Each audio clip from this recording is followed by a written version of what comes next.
Imagine walking through a forest so quiet, so ancient, that every sound feels like it carries a memory. Now imagine this. You turn a corner on a narrow path, and standing there, taller than a man, feathered like a ghost of the past, is a bird the world believes died centuries ago. That is the heartbeat of New Zealand's most persistent mystery, the Moa Sightings Debate.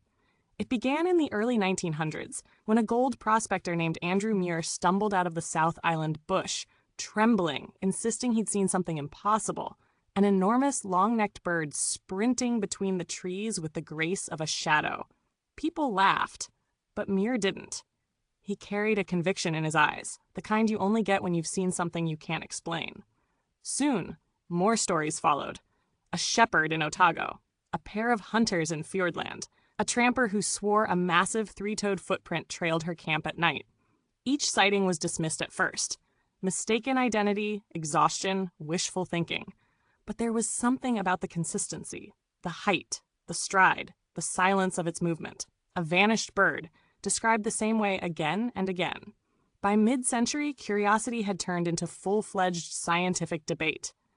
Paleontologists argued that the moa, once towering over 3 meters tall, had been extinct for at least 500 years.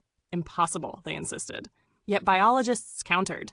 New Zealand's wilderness was vast, remote, difficult to access. If anything could hide for centuries, it was a creature adapted to solitude.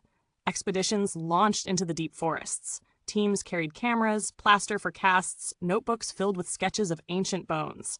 And among them was Dr. Helena Rourke, a zoologist whose childhood fascination with moa skeletons had matured into a quiet, stubborn hope. She wasn't naive. She didn't expect to find a living giant. But she wanted to understand why so many people felt so certain. On the third night of her field study, beneath a moon wrapped in mist, Helena heard it, soft, rhythmic thuds echoing across the valley floor. Not a deer, not a boar. Something heavier, something measured. She froze, every muscle tuned to the hollow percussion of footfalls that felt disturbingly deliberate. But when she reached the clearing, there was nothing. Only a single, deep impression in the mud. 3 toes, nearly the span of her hand. She knelt, breath trembling, and for the first time she understood the heart of the debate. This wasn't just a scientific puzzle. It was a conversation between past and present, between what we believe has ended and what still might endure in the places we rarely look. In the years since, no expedition has brought back a living moa. No confirmed footage, no body. And yet, the sightings continue. In whispers around campfires, in the margins of old journals, in the hope of those who still listen for heavy echoing footsteps in untouched forests. Maybe the moa is gone forever, or maybe the wild still carries secrets that refuse to be neatly filed away in textbooks. Either way, the Moa Sightings Debate reminds us of something profound. The world is bigger, stranger, and more wondrous than we often allow ourselves to believe.